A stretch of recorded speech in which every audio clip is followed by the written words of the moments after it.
Welcome to Wed and Wild. This is a podcast where we talk about the wild, wonderful, and downright ridiculous parts of marriage and family life. We are the Smiths, a married couple who's surviving love, kids, and each other. Welcome back, everybody, to another episode. Welcome back, everyone. On today's episode, we are discussing safe words. And not the boom boom room safe words. No, safe words in parenting. Yes. It's a new thing to me. I haven't heard anything about this. This is new to me. I think it's kind of a cool concept. And it's meant to increase effectiveness in your parenting. And it's very similar to safe words you might use in other aspects of your life. Yeah, I mean, from the sounds of it, it's to help parents stay calm during disciplinary moments. And I got this idea actually from an article in the New York Times just about parents using safe words to keep their cool when emotions are high. Essentially what they're telling us to do is, or their suggestion is that couples come up with a safe word and then you use it in times where you're emotionally dysregulated and or not keeping your cool. I mean, yeah. You use it to tap each other out, right? Well, I mean, you can use it with your kids too, from my understanding. Like your kids will know the safe word as well. I mean, and as a parent, we can be real. Every parent's probably had that moment or more. Obviously, we're gonna lose your fucking. Yeah, you're on the verge of just losing it. So you know how valuable a pause could be in that moment. It's interesting because they suggest using the safe word when you are when you're emotionally heightened and you're trying to discipline your child. But an example would be if your child turns your living room into an art gallery all over the wall. Yes, and I'm losing my shit, and you then use this hypothetical safe word of we need milk. Catch up. Yep, and that's my signal to tap out and let you tap in. Yeah, or if it's just you by yourself, to my understanding from what this is, they use the word and it gives you a moment to regroup. Because the word's meant to, from my understanding of it, is to throw you off, basically. Yes. It's also, I think, meant to allow you to have space and time to breathe and process what is happening. The way I've interpreted using the suggested way to use the safe word is when you are in a situation where you are both present and realizing that you need to step away from a moment, or the other person needs to step away for a moment. But the other way I thought about being able to use this word is when you're just overly stimulated and you need to be able to take a moment for yourself, is to use the safe word and then know that just means that your partner needs to step away and breathe for a second instead of being I need a fucking break from you guys, or saying that to your kids, But it also could be me using it for you. So what's interesting about this strategy is that it's just not for kids, it's also for parents. So it's a way to avoid overreacting emotionally and instead responding thoughtfully. Yeah, I think one thing when I was reading the article, one thing that came up for me was that I thought that this could be an interesting strategy to use when you parent older children. And I thought about and it specifically references the point of using the safe word is so that you're not pinning each other, or you're not overstepping one of the other parents. And I was oh, this is a great strategy to be able to use when you might be disagreeing, or you might be, you need a moment to regroup when you're disciplining older kids. And the last thing that you want is for a meltdown that's going to rival their meltdown. Whatever you say could be accurate, but is it going to help the situation? Probably not. What do you mean by that? By which part? It causing another meltdown. Well, because if you're upset and there's nothing to check your emotions, and then you're just heightening. Yeah, so both parties are going to be heightened. So I mean, it's not going to be helpful to either you or the child. Oh, that happens to me all the time. When I'm when I'm fucking over it, I lose my shit, and then the kid continues to lose shit. And I mean, we all have a moment where we wish we could hit the pause button, like a remote, hold on, let me pause this and just let me think about it for a second. But most of the time I don't know how I would use a safe word in a moment of just being by myself. No, you wouldn't. That's why your kids are supposed to to know it too. So like when they see that they're like, oh shoot, she's getting a little ramped up. They're supposed to shout out bubble wrap, or whatever safe word. I don't know if I'm a fan of that part. Yeah. Well, right now they just tell me I'm being mean and they don't like me. Yeah. Maybe they should just stick to that, because I don't know if I like that the kid is a part of the safe word. I mean, but like in this article, that one of the families used unicorn as their safe word, and it's light and it's silly enough to like diffuse tension. You're in mid argument and someone just yells out unicorn. Like, what's your instant reaction to unicorn while you're arguing? I'd be like, what the fuck? Exactly. So it's going to force, like someone yells out pineapple, it's going to force you to stop and be like, wait, what just happened? It's like that distraction word is how I would consider it, more than a safe word. Yeah,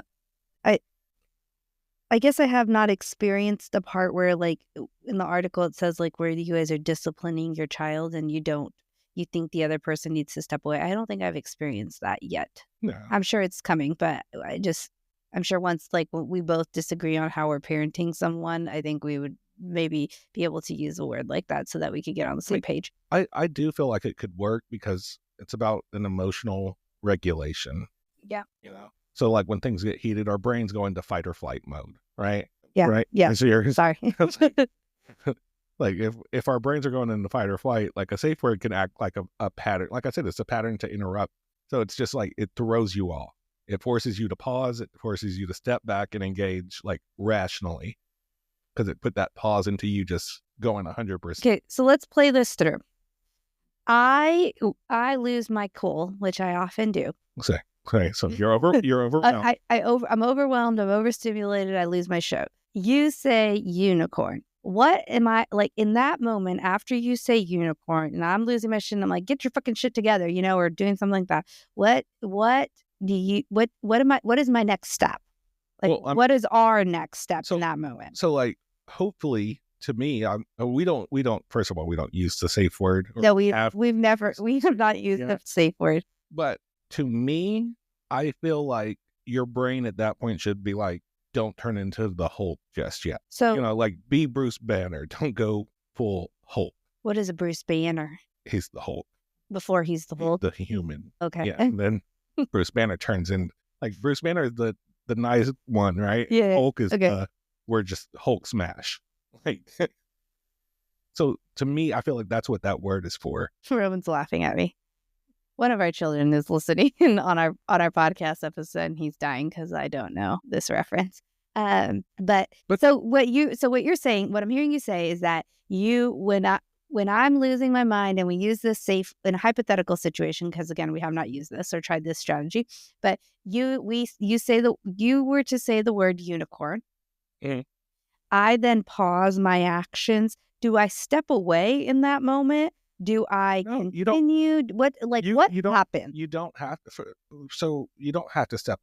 That's just supposed to give you a pause for that moment to be like, oh shoot, like it's supposed to distract you enough to be like, what was I talking about? Oh, see, I don't think that would work for me. Like, I think I would need to actually like physically. I mean, you can step away. You can like remove myself from the situation and.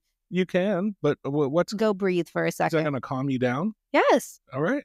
Especially when I'm overstimulated. If I'm mad, maybe that might like if they're really just doing something that is pissing me off, that might pause me. Well, I mean, but if I'm overstimulated, I for sure need to remove myself. The word is just, it's meant for however you need to use it. So, I mean, it's just self-regulation. You know what I mean? Yeah, and parts of self-regulation. Like if you if it takes you walking away, walk away.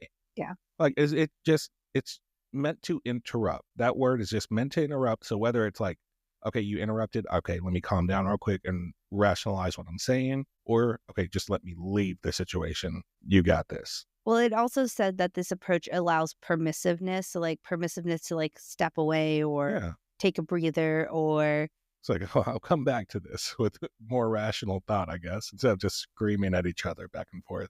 Well, not at each other, but screaming at the child or maybe just, But I feel like it's just saying, okay, it's okay to pause and take time to manage your emotions before responding. Well, yes, because here's what happens to me is if I get overstimulated, I usually react in like one of several different ways. I become highly irritable. I might say some mean things to anybody who's around me. I might lose my utter mind. I might storm off, or I might cry. So this would allow me to pause and hopefully not go into one of those three things. And like even using swim meet from today as an example, where like I was getting very overstimulated. And what I do, I lost my shit and I looked at you and I was like, it's 'cause you don't ever do anything. And then you're like, that's not true. That's not true. And then I finally calmed down. Yeah. It's not. But like I go and I like when I become overstimulated and I burst out, I react, you know? And I do think it will be helpful that it could be one of the best lessons that we can teach our kids. Like just it's not about being perfect. It's about just learning how to handle tough moments in a healthy way. Well, and I think for somebody like myself too, and maybe for other moms out there, I think there's like a level of mom guilt that steps in. And like it's really hard to be able to like look your partner in the eye and be like, I'm highly overstimulated and I just need to be by myself. Like that's a really hard thing to do for me. And so I feel like thought of that a gives good me example. permission. I just thought of a good example. You know, Sophie has some pretty legit meltdowns, right? Yes. So you can't expect a kid to stop screaming if you yourself is also in full like lion roar mode. Yes. You know, because when you're using Sophie as an example, when she has a meltdown and you're still like egging her on, I mean, I do. Or like taunting. Yeah. Yeah. Like she continues her meltdown and gets Even progressively worse. Yeah. Yeah. So like when you're going back and forth, that's why I'm like, look, do your thing. I gather what I need to say to Sophie and then I calm her down. And that's why I tell you it's easy. Yeah. Whereas you're like, no, Sophie, you do this. And she's like, no.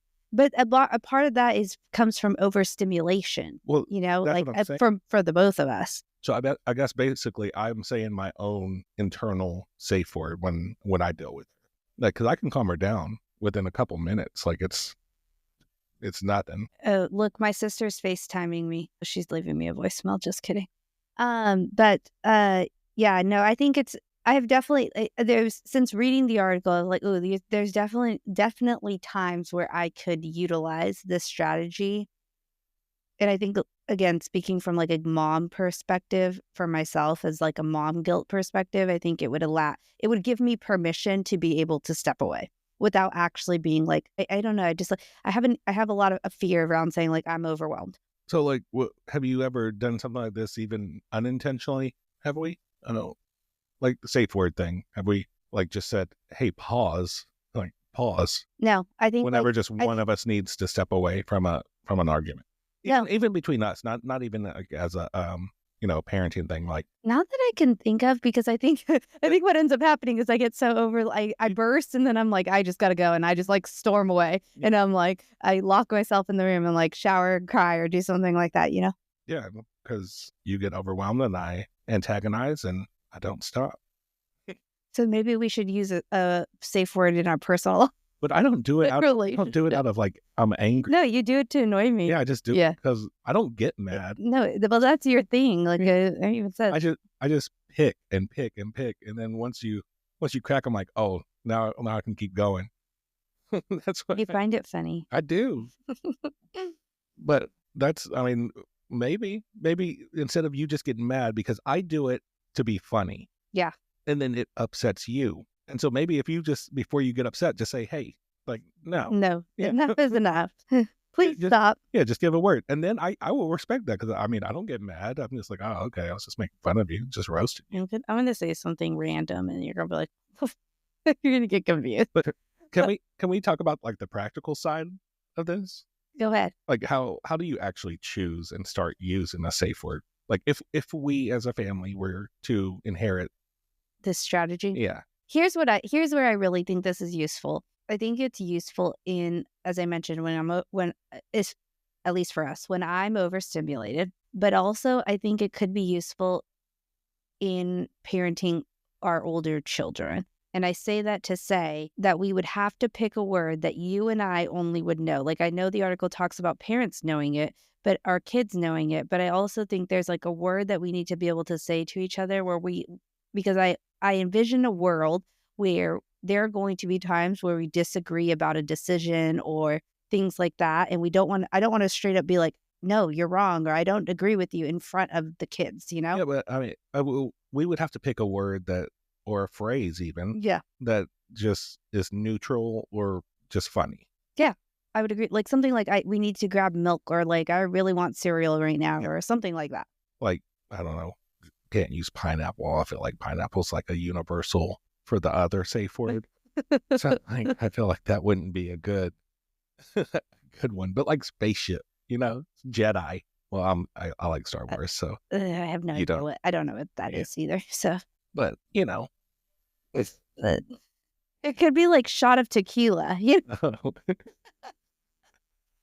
make it real funny, right? Like, and you're gonna be like, what? And we could each have our own code word though, or our own safe word. We would just have to let each other know. Like, hey, when I hear this word, like when you say this word to me, I know.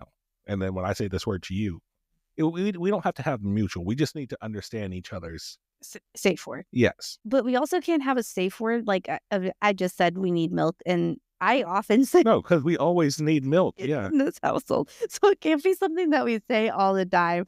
It's got to be something like, unique.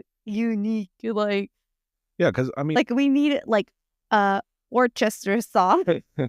well, because like, here's another example. Because when I said Jedi, like we can't have the same word. Because if I'm yelling at you Jedi, I need you to be able to understand what you're saying. Yeah, you know what I'm picturing, and not that I'm like quoting Star Wars or something. You know what I'm picturing right now? I wonder if this happens. Because I can totally see this happening with me. Is that you're yelling at me Jedi. You're screaming Jedi. You're screaming Jedi, and I'm continuing on like Clueless. Yeah. That's what I'm saying. Like we would both need a word that we each understand. Like this is our word, I think it needs to be something like Kiwi. Like we don't buy a lot of kiwis, even though we have some in our fridge right now. But like I wouldn't very rarely be like, hey, let's go get some kiwis. But and then for you, even during the week when you're by yourself, it's still your word, but just use it internally.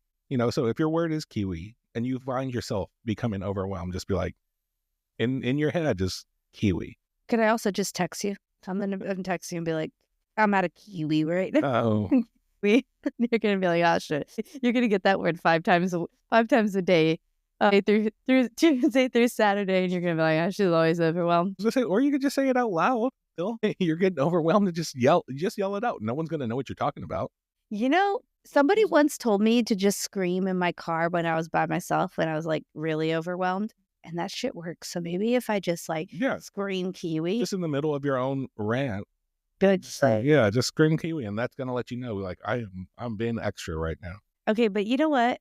We've got some pretty fucking smart 4-year-olds right now that are repeating everything we fucking say. And so if I start saying this Kiwi in my car as I'm driving, all of a sudden I might get 2 littles that are also yelling Kiwi at me. Well, then what does that tell you? They're picking up on why I'm using it. Yeah, and that you're being a little extra. Yeah, because right now they're telling me I'm being mean. So instead, maybe they can just say Kiwi. I mean, I do feel like if we did use it, it would definitely take some time getting used to. Yeah, this has never been something that we've... Yeah, because like, I'll forget. I might scream at you, like Kiwi at you, and you'll be like, what the hell are you talking about? Like, shut up. It might change. You might start yelling at me at this point and just say, shut up. Like, what are you saying? And then go back to whatever you were doing, Like that's how I picture it working out. Like what are you talking about? I also picture it working out that way, in which it was like you're not helping the situation. I completely forget. I'm like, what the fuck? Yeah. And now I might be like, that has nothing to do with what we're talking about. So and then obviously there's the instance of, well, we might forget to use the word, just be like, just let them go. Yeah, I think it might also be an instance where you say the word and we just I know what you're saying, and yeah, you just ignore it. Yeah, and I'm like, nope, I'm going. And then you have the factors of, what do you do in public? Am I going to go around the grocery store with all 4 kids screaming Jedi, Jedi, Jedi? Well, I think trying to find you, Jedi. I think in public, I honestly they might call the cops. No, I don't think they will call the cops on you, but I do think that in public, if you're not a little mean, you're not a good parent. You know, like even right now, we are leaving the birthday party that we were at, and she didn't want to come down the stairs. I said, "Get your ass down the stairs. Let's go right now." And I yanked her by the thing and said that because I wasn't going to be in front of all those people. Walked her, a little 4-year-old walking all over me. I was like, "Nope, get up, let's go." So you know, you have to show people that you mean business, because in public, people are going to judge you. Unfortunately, I mean, yeah. I mean, right? They're going to be like, "Oh, look at that lady with all her kids. She can't control them." I mean, yeah. Sometimes that happens. You do that all the time. You judge people. You're like, oh my God, look at those kids. I mean, yeah, I judge because I'm also being judged, and I'm like, look at my kids. They look like homeless children. We walked out with all their hair being brushed, mismatched outfits, and here we go. I said, don't judge us. We're coming looking like hooligans. So it is what it is. So should we give this strategy a try? I mean, I don't see why not. My word is Kiwi, by the way. I don't know what my word is. Not going to be Jedi because you don't even know what Jedi is. That's a word you'll definitely forget by morning. I'll be confused. I might have to pick a funnier one. I mean, I don't know. I feel like I use it internally anyways myself because I don't overreact, I guess, to situations. It takes a lot for you to be overstimulated, and I don't know. It takes a lot for me to show yeah. that I am. Yeah. I am Yeah, it takes. overwhelmed I on would the agree. inside. Yeah. Yeah, I'm overwhelmed on the inside, but on the outside, I do not show it. Yeah. We're very opposite in that manner. Yeah, I try to rationally go about it while being freaked out on the inside. But I mean, I feel like that if the safe word, if we try this and it doesn't work, like it's fine. Like Well, I don't feel like it's a loss at all. Like there's still plenty of ways to try to manage, I guess. I mean, but if you think about this, like this could be a good strategy to use if you're struggling in communication in your marriage, right? Like if you struggle like being able to effectively communicate, I feel like this could be a really good a good strategy to like try. I don't, Really? because you're using the safe word to stop, right? Well, you're using the safe word to you're not only to stop, but also to like Yeah. So signal to your partner that you're overwhelmed. Like you and I, you're really good at knowing when I'm done. Like you know, she's over it, and then you like pick because you're like, oh, I'm gonna taunt her. Yeah. Like you. Well, I do that to everyone. Yeah, but you have gotten to know when I get to that point. There's people that maybe are still learning their partners, and so like this could be a strategy that they could use to be able to be like, oh, she's at her breaking point, or when they maybe don't know that. Yeah. So, okay, well, I think let's try it. My word's Kiwi.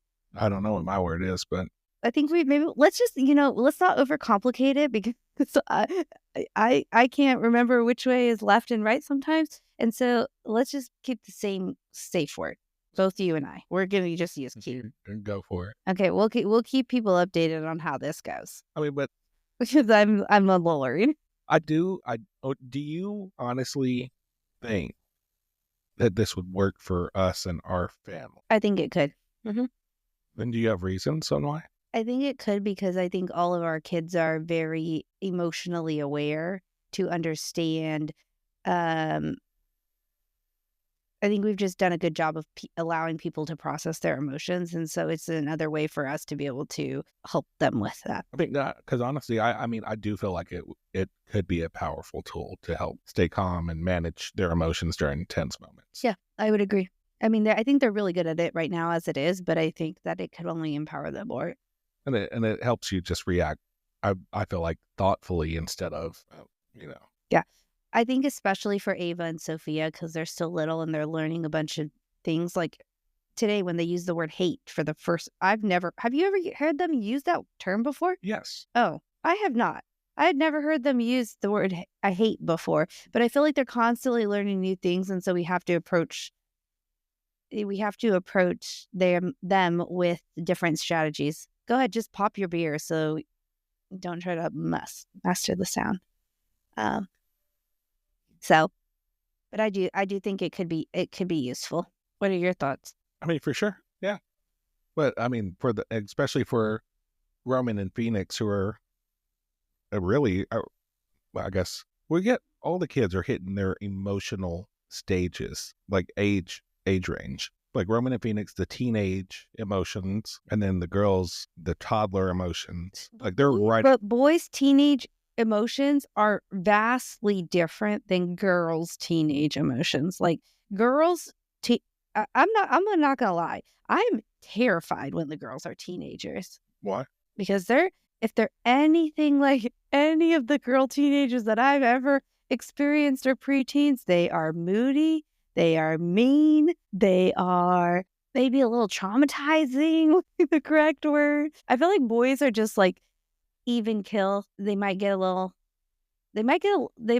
mean with each other or like other boys, but other than that, I feel like I don't experience the same level of emotion that I do from girls. Well, boys are just more rambunctious. I've also just only worked with middle school boys, so I guess up until they're what, 14? Like 14, yeah. Yes, I have not experienced a lot of experience after that, but I've gotten some high school experience. I was like, I don't know, they're different. I feel like, I don't know. I mean, I don't know because I haven't had teenage girls, but I have been a teenage boy, and I feel like that is just when your testosterone starts to skyrocket, you know? And what does that cause? What kind of emotions? The same as like what your hormones would be when you're hitting puberty. But not moodiness. Yes, broody, moody. Broody. Both of them. Sir? Broody, yeah. Broody is a term? Yeah. What does that mean? What does the term broody mean? I've never heard that in my life. Goodness. Oh my God. I have never heard that in my life. You know what, though? I don't think we should be teaching our teenagers safe words because they're going to be going to school and being like, oh, yeah, I have a safe word. And people are going to be like, what the Yes. Say what? No, it's a parenting safe word. Well, it's not a boom boom safe word. Well, then we're gonna have to be like, this is the family safe word. Not well, no, that might sound even worse. I don't know. I'm unsure about that. Now I'm really hesitant on this topic. You know what? I was behind you. The more we talk about it, the more I'm like, yeah, maybe not. I mean, we just have to choose a word that feels right. We did. Yeah. Kiwi. And then we have to explain it.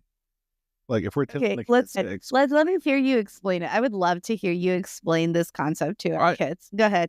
Well, you're the one who came up with the word. Hey guys, we're gonna start using the word kiwi and fill in the blank. It's a safe word. So whenever you feel like you're becoming overwhelmed or angry or upset, or that we are getting angry or upset, you would use this word.